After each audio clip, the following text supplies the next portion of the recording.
So sometimes we're so quick to want to escape whatever our experience is at that moment, that we will come up with an inquiry or a technique or a distraction, or even just going out for a walk or something, or just anything to get away from this experience of what is. And the most subtle way to avoid this is usually a thing called practice.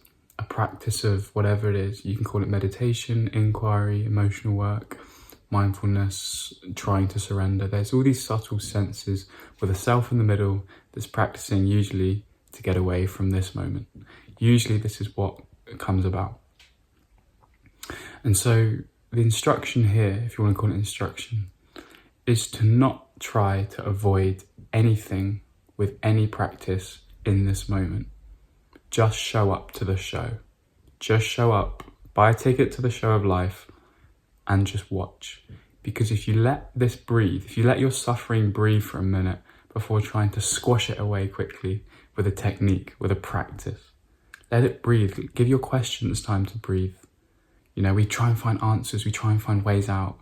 We try and find, if I do this, then I'll never have to face this experience. If I reach enlightenment, if I get realization, it's always to get away from now. There's always a resistance to now.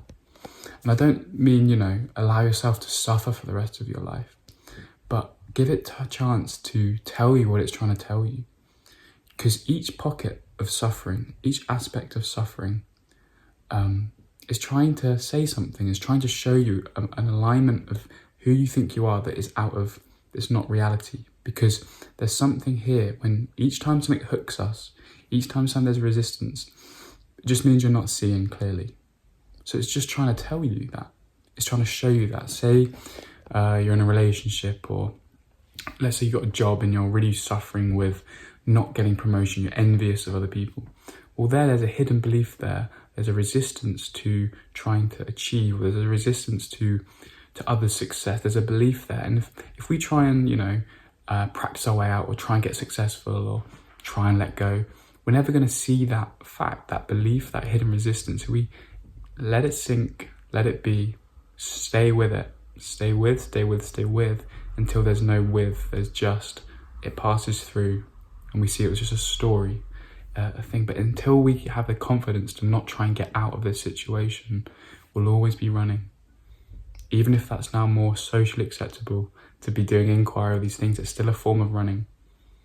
So as much as I love inquiry, as much as I think this takes all the way, at times, you might just need to show up. Every thought that arises, every feeling that arises, every story, don't try and change it. Just watch it. Watch. Without interference.